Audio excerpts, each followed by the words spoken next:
Hello दोस्तों, नमस्कार। आज की इस वीडियो में हम बात करेंगे आईसीआईसीआई बैंक की कि ये बैंक कैसा है। क्या हमें आईसीआईसीआई बैंक में अपना सेविंग अकाउंट ओपन करना चाहिए या फिर नहीं। काफी सारे लोगों ने कमेंट किया कि इस बैंक पर एक वीडियो बनाइएगा और इस बैंक के बारे में डिटेल्स जानकारी दीजिएगा। इस बैंक में हमें कितना एवरेज मंथली बैलेंस रखना पड़ता है, क्या इस बैंक में कोई जीरो बैलेंस अकाउंट भी है जिसे हम ऑनलाइन तरीके से या फिर ऑफलाइन तरीके से ओपन कर पाए। इस बैंक में अकाउंट ओपन करने के क्या क्या फायदे हैं, क्या क्या नुकसान है, सारी जानकारी मैं आपको दूंगा इसी वीडियो में। चलिए स्टार्ट करते हैं वीडियो को, समझते हैं सारा प्रोसेस विस्तार से। नमस्कार, मेरा नाम है मनीष प्रजापति। आप सभी का एक बार फिर से वेलकम एक न्यू वीडियो में। चैनल पर अगर आप पहली बार आए सब्सक्राइब कर लीजिएगा। यहां पर आपके लिए इसी प्रकार की जानकारी समय समय पर मिलती रहती है। अब देखिए, पहले हम बात करते हैं यहां पर फायदे की कि इस बैंक में अकाउंट ओपन करने का क्या क्या फायदा है। उसके बाद में आपको नुकसान ही बताऊंगा, वो भी आप जान के ही जाइएगा, तो वीडियो को पूरा अंत तक देखिएगा। पहले हम बात करते हैं फायदे की। देखो, सबसे बड़ा फायदा यहां पर आता है ट्रस्ट का। आजकल वैसे हमारे इंडिया में बहुत सारी बैंकें हैं, स्मॉल फाइनेंस बैंक है, पेमेंट बैंक है, बहुत सारी प्राइवेट बैंकें भी हैं, लेकिन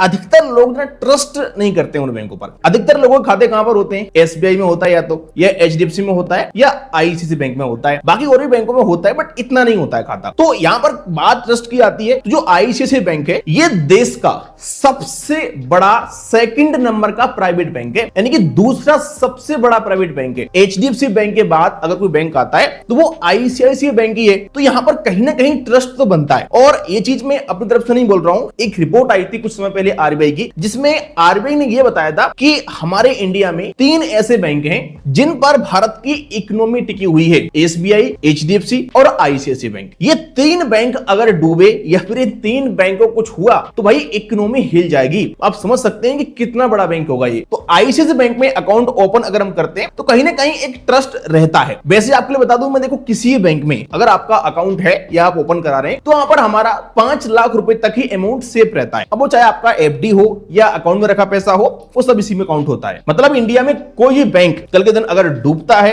या कुछ भी होता है तो आरबीआई की तरफ से आपको 5 लाख रुपए ही मिलेगा। अब इस बात का मतलब ये भी नहीं है कि भाई आपका 10,000 रुपए पड़ा हुआ है अकाउंट में तो आपके लिए 5 लाख मिलेगा। मतलब मैक्सिमम 5 लाख रुपए तक मिल सकता है। तो ये चीज आप ध्यान रखना। बाकी देखो, यहां पर ऐसा कुछ होता नहीं है आजकल बैंकों में। कोई बैंक अगर इधर उधर होता है तो आरबीआई मर्ज कर देता है या दूसरे बैंक सहयोग कर देते हैं, लेकिन कहीं ना कहीं डर तो रहता है हमारे दिमाग में। जैसे कि इससे पहले भाई यस बैंक के साथ हुआ था। तो लोग ऐसे बैंक के साथ जाना चाहते हैं जो ट्रस्टेबल हो। तो इस लिस्ट में आईसीआईसीआई बैंक का नाम शामिल हो जाता है। चलिए बात करते हैं दूसरे फायदे की। तो यहां पर अगर हम बात करें ब्रांच की सर्विस की, तो आईसीआईसीआई बैंक की ब्रांच में सर्विस एक नंबर मिलती है। तो अगर आप कोई ब्रांच में जाते हैं तो बड़ी आसानी के साथ यहां पर काम हो जाता है। और उसके पीछे का रीजन ये है कि इस बैंक में प्रीमियम कस्टमर ही अकाउंट ओपन कराते हैं। अब क्यों कराते हैं अकाउंट ओपन प्रीमियम कस्टमर, उसके बारे में अब बताऊंगा मैं अभी। तो भीड़ भाड़ बहुत कम रहती है। जब भीड़ भाड़ कम रहेगी तो बड़ी आसानी से काम तो हो ही जाएंगे, सिंपल सी बात है। वहीं एसबीआई की बात करें तो वहां पर कोई भी जाता है भाई अकाउंट ओपन कराने के लिए, तो लंबी लंबी लाइनें लगती हैं। लेकिन यहां पर ऐसा नहीं मिलेगा आपको शायद आईसीआईसीआई बैंक में। हाँ, किसी ब्रांच में हो सकता है कि भीड़ भाड़ देखने को मिले, लेकिन अधिकतर बैंकों में यहां पर आसानी के साथ बड़ी आराम से आपका काम हो जाता है और भीड़ भाड़ बहुत कम मिलता है या फिर मिलता ही नहीं है। बाकी कर्मचारियों का व्यवहार भी ठीक ठाक रहता है। वैसे हर ब्रांच के कर्मचारी का व्यवहार अलग अलग हो सकता है, क्योंकि हर व्यक्ति का दिमाग अलग अलग काम करता है। लेकिन जो एक बैंक के व्यवहार की अगर हम बात करें, स्टाफ को ट्रेनिंग दी जाती है या फिर जो स्टाफ का व्यवहार होता है, तो वो कहीं ना कहीं आईसीआईसीआई बैंक के स्टाफ का व्यवहार ठीक ठाक रहता है। ये चीज मैंने पर्सनली यहां पर नोटिस की है। बाकी आप लोग कमेंट कर सकते हैं कि आपकी ब्रांच के स्टाफ का व्यवहार कैसा है। चलिए बात करते हैं हम तीसरे फायदे की। तो देखो, आईसीआईसीआई बैंक का जो मोबाइल बैंकिंग एप्लीकेशन है वो एक नंबर का है। मेरे बहुत सारे बैंकों में अकाउंट है, लेकिन मैंने ऐसा मोबाइल बैंकिंग एप्लीकेशन किसी भी बैंक का नहीं देखा है। मतलब इतनी सारी सर्विस, उसके बावजूद एक नंबर काम करता है। अपना अकाउंट पूरा आप इससे मैनेज कर सकते हैं, क्रेडिट कार्ड ट्रैक कर सकते हैं, लोन मैनेज कर सकते हैं, कुछ अपडेट करना, ब्रांच चेंज करना, एड्रेस चेंज करना। मतलब यहां पर आपके भाई 90% काम तो इनके मोबाइल बैंकिंग ऐप से हो जाते हैं। और एक नंबर मोबाइल बैंकिंग एप्लीकेशन है। जब आप आई मोबाइल ऐप को यूज करोगे तो आप खुद समझ जाओगे। और आजकल देखो, ब्रांच में बहुत ही कम जाते हैं लोग काम कराने के लिए। छोटे मोटे काम जो होते हैं तो मोबाइल बैंकिंग ऐप से कर लेते हैं। तो ये काफी अच्छी बात है इसकी। चलिए बात करते हैं हम नेक्स्ट फायदे की। तो देखो, आईसीआईसीआई बैंक का कस्टमर सपोर्ट भी एक नंबर है। अगर आप इनके हेल्पलाइन नंबर पे कॉल करते हैं, हेल्पलाइन नंबर आपके अकाउंट की डेबिट कार्ड के बैक साइड में आपके लिए मिल जाएगा। और आपके यहां पर मैक्सिमम काम कस्टमर केयर कर देता है। मान लो आपके लिए क्रेडिट कार्ड बंद करना है, यहां तक कि अकाउंट भी आपको बंद करना है, तो यहां पर कस्टमर केयर आपका अकाउंट बंद करने का रिक्वेस्ट भी डाल देगा या फिर आपके लिए गाइड करेगा कि कैसे ऑनलाइन अकाउंट को हम बंद कर सकते हैं। इसके अलावा आपका डेबिट कार्ड ब्लॉक करना, आपके लिए अनब्लॉक करना, कोई फ्रॉड आपके साथ हो गया है और ट्रांजैक्शन के डिस्प्यूट कराना, ये सारे काम आपके बड़ी आसानी से कस्टमर केयर द्वारा हो जाते हैं। मेरा प्राइमरी अकाउंट है इस बैंक में, तो जब भी मैं कॉल करता हूं इस बैंक में तो बड़ी आसानी के साथ कॉल लग जाता है और यहाँ पर लगभग सारे काम हमारे कस्टमर केयर से हो जाते हैं। ब्रांच में तो बस कैश विड्रॉल करने के लिए या कैश डिपॉजिट करने के लिए जाना पड़ता है, अगर बड़ा अमाउंट है तो। डेबिट कार्ड से नहीं निकल रहा है तो जाना पड़ता है, वैसे तो हम डेबिट कार्ड से ही विड्रॉल कर लेते हैं अमाउंट को। बाकी देखो इस बैंक का ब्रांच और एटीएम मशीन काफी अधिक है प्राइवेट बैंकों की तुलना में। अगर हम देखें जैसे और प्राइवेट बैंक हैं तो उनके हिसाब से इस बैंक का जो नेटवर्क है वो काफी बड़ा है। आपके तहसील लेवल तक आपको इनका ब्रांचेस और एटीएम मशीन देखने को मिल सकता है। बहुत सारे ऐसे प्राइवेट बैंक हैं जिनको ग्रामीण क्षेत्र के लोग जानते ही नहीं है, या फिर जो तहसील स्तर होता है ना वहां उसकी कोई ब्रांचेस नहीं होती है, यहां तक कि स्टेट लेवल तक कोई ब्रांच नहीं होती है बहुत सारे बैंकों की। लेकिन आईसीआईसीआई बैंक का ब्रांचेस मैंने देखा है कि तहसील लेवल तक पहुंच गया है। आने वाले टाइम में और भी ब्रांचेस खुल सकता है आपके आसपास, तो बहुत जल्दी आपके लिए इसका ब्रांचेस देखने को मिल जाएगा। तो एटीएम मशीन और ब्रांचेस अधिक रहते हैं, तो कोई भी काम हमारे लिए अगर कराना है तो बड़ी आसानी से अपना काम करा सकते हैं। और इस बैंक में एक और बड़ा फायदा यह है कि आपकी यहां पर कोई ऐसी होम ब्रांच नहीं होती है। होम ब्रांच तो होती है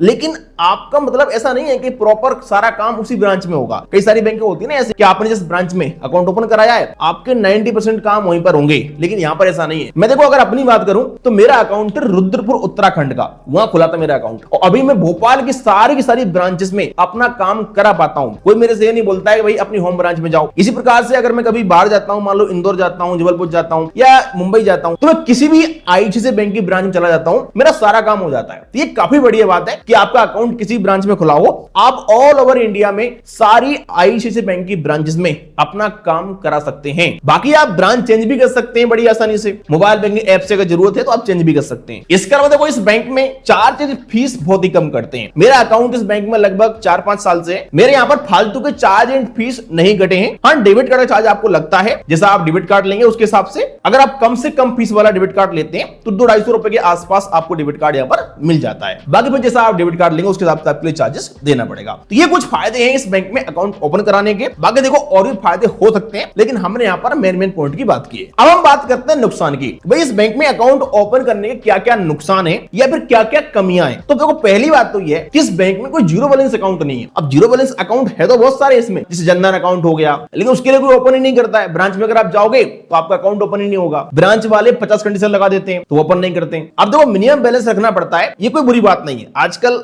हर प्राइवेट बैंक में आप देखोगे तो आपको मिनिमम बैलेंस रखना ही पड़ता है। लेकिन सबसे बड़ी समस्या क्या है कि इनकी वेबसाइट पे अगर आप जाओगे तो यहां बताया जाता है कि अगर आप हमारे बैंक में अकाउंट ओपन कराते हैं सेविंग अकाउंट और आपकी ब्रांच मेट्रो या फिर अर्बन एरिया में, तो आपके लिए अपने अकाउंट में 15,000 रुपए एवरेज मंथली बैलेंस रखना पड़ेगा। अगर आपकी ब्रांच सेमी अर्बन में है तो आपके लिए 7,500 रुपए एवरेज मंथली बैलेंस रखना पड़ेगा, और अगर आपकी ब्रांच रूरल एरिया में है तो आपके लिए 2,500 रुपए एवरेज मंथली बैलेंस रखना पड़ेगा। इतना तो आपके लिए आजकल हर प्राइवेट बैंक में रखना ही पड़ता है। लेकिन सबसे बड़ी समस्या यहां पर यह बनती है कि अगर आप ब्रांच में अकाउंट ओपन करने जाते हैं तो वहां पर ब्रांच वाले अपने हिसाब से आपके लिए अमाउंट बताते हैं। मैं अगर अपनी बात करूं तो मेरी ब्रांच अर्बन एरिया में है और मैं एक दिन अपने घर परिवार में एक बच्ची का सुकन्या समृद्धि का अकाउंट ओपन कराने के लिए गया था, क्योंकि मेरा प्राइमरी अकाउंट था इसी बैंक में। तो सोचा मैंने कि इसमें भी अपना सुकन्या समृद्धि का अकाउंट ओपन करा दूं बच्ची का। तो ब्रांच ने मुझे बताया कि पहले अपनी बच्ची का आपको अकाउंट ओपन कराना पड़ेगा और उसमें आपको 50,000 रुपए इनिशियली फंडिंग करना पड़ेगा और 50,000 रुपए ही अपने अकाउंट में एवरेज मंथली बैलेंस रखना पड़ेगा। अब सोचिए 4.5 साल की बच्ची है, उसकी इनकम अभी कुछ है नहीं, और यहां पर बच्ची के अकाउंट में 50,000 रुपए एवरेज मंथली बैलेंस रखना पड़ेगा, जिस पर वो हमारे लिए 2.5% से लेकर के 3% का इंटरेस्ट मिलेगा। तो अधिकतर ब्रांचेस में यहां पर आपके लिए 50,000 रुपए एवरेज मंथली बैलेंस रखने के लिए बोला जाता है और इतना ही फंडिंग करने के लिए बोला जाता है। तो ये चीज कहां से कहां तक सही है बताओ यार। कोई ऐसा व्यक्ति है इसकी इनकम ही नहीं है 50,000 रुपए पूरे महीने की, 10-20,000 रुपए कमाता है, तो कैसे यहां पर अकाउंट ओपन कराएगा। अब अगर आपका ये क्वेश्चन है कि चलो ऑनलाइन अकाउंट ओपन कर लेंगे, ब्रांच में हम जाएंगे ही नहीं, तो यहां पर सबसे बड़ी समस्या तो ये है कि ऑनलाइन अकाउंट ओपन ही नहीं होता है। कुछ समय से आईसीआईसीआई बैंक ने ऑनलाइन अकाउंट ओपन करना बंद कर दिया है। अगर आप जाते हैं वेबसाइट पर तो वहां पर आपको ऑप्शन तो मिलेगा अकाउंट ओपन करने का, लेकिन रिक्वेस्ट डालते हैं, मोबाइल नंबर वगैरह डालेंगे अपना, तो रिक्वेस्ट पहुंचेगी आपके ब्रांच के पास। फिर वो लोग आपके लिए कॉल करेंगे तो आपके लिए ब्रांच में बुलाएंगे, या फिर खुद आते हैं, और आते भी हैं तो वही वाली कहानी है कि आपको फिर बैलेंस रखने के लिए बोलेंगे 50,000 रुपए या फिर 20,000 रुपए। बाकी आप लोग मुझे कमेंट करके बताइएगा कि आपने जब अकाउंट ओपन कराया इस बैंक में तो आपको कितना एवरेज मंथली बैलेंस रखना पड़ा और कितना फंडिंग करना पड़ा। बाकी देखो एक और यहां पर बड़ा नुकसान मुझे लगता है जो, वो यह है कि यहां पर सारे काम भाई इनके ऑनलाइन ही होते हैं। अभी मैं कुछ समय पहले ब्रांच में गया था अपना कैश डिपॉजिट करने के लिए, तो मुझे बोला गया कि भाई आप आई मोबाइल ऐप ओपन करिएगा, उसके अंदर जाइएगा और कैश डिपॉजिट का रिक्वेस्ट लगाइएगा। वहां पर आपको एसएमएस में एक नंबर मिलेगा, वो नंबर हमें दीजिएगा, वो फिर अपना अमाउंट अमाउंट आप डिपॉजिट कर सकते हैं। और विड्रॉल भी अगर आपके लिए करना है ब्रांच से तो आप आई-इनवॉल्व ऐप से ही अपना अमाउंट विड्रॉल कर सकते हैं। अब ये बहुत बढ़िया बात है, डिजिटल जमाना है, सारी चीजें ऑनलाइन होनी चाहिए। लेकिन सोचिए अगर ऐसा हो कि ब्रांच में आपके लिए कैश डिपॉजिट की और विड्रॉल की पर्ची ना मिले, आप अपना मोबाइल घर पे भूल गए, या फिर जो मोबाइल है आपके हाथ में हो सकता है उसमें आई-इनवॉल्व एप्लीकेशन ना हो, तो अपने अकाउंट से आप अमाउंट विड्रॉल कैसे करोगे, ब्रांच से डिपॉजिट कैसे करोगे? या फिर कोई ऐसा व्यक्ति है जो आई-इनवॉल्व एप्लीकेशन यूज ही नहीं कर पाता है। कई सारे लोग ऐसे हैं, पढ़े लिखे हैं, लेकिन उसके बावजूद वो मोबाइल बैंकिंग यूज नहीं करते हैं और वो उनके ऊपर डिपेंड करता है। तो क्या वो व्यक्ति ब्रांच से कैश डिपॉजिट या कैश विड्रॉल नहीं कर पाएंगे? मेरे लिए तो भाई ब्रांच में पर्ची भी नहीं मिली थी, बोले आपको आई-इनवॉल्व ऐप से ही करना पड़ेगा अपना कैश डिपॉजिट और विड्रॉल। ये चीज थोड़ी दिक्कत वाली है, ये बात मैं मानता हूं कि हाँ ऑनलाइन होना चाहिए, काफी अच्छी बात है, लेकिन इसके साथ साथ एक ऑप्शन हमारे पास ऑफलाइन वाला भी होना चाहिए कि इमरजेंसी में अगर कोई व्यक्ति कैश विड्रॉल करना चाहता है या डिपॉजिट करना चाहता है तो उसका मोबाइल बैंकिंग ऐप के बगैर भी अमाउंट कैश विड्रॉल और कैश डिपॉजिट होना चाहिए। तो ये कुछ कमियां हैं इस बैंक में अकाउंट ओपन करने की। बाकी देखो हर ब्रांच की अपनी अपनी कहानी होती है, अब वो आपके लिए पसंद आता है कि नहीं आता है आपके ऊपर डिपेंड करता है। अगर आप इस बैंक में अकाउंट ओपन नहीं कर पा रहे हैं एवरेज मंथली बैलेंस की वजह से, तो हमारे पास एक और बेस्ट ऑप्शन है कोटक महिंद्रा बैंक का। आप कोटक महिंद्रा बैंक में अपना घर बैठे बैठे 811 जीरो बैलेंस अकाउंट ओपन कर सकते हैं। मैं आपके लिए कोटक महिंद्रा बैंक में जीरो बैलेंस अकाउंट ओपन करने का लिंक भी डाल दूंगा इस वीडियो के डिस्क्रिप्शन में। बाकी आईसीआईसीआई बैंक के बारे में आप क्या सोचते हैं मुझे कमेंट जरूर करिएगा, वीडियो पसंद है लाइक करेगा। चले मिलते हैं किसी नेक्स्ट वीडियो।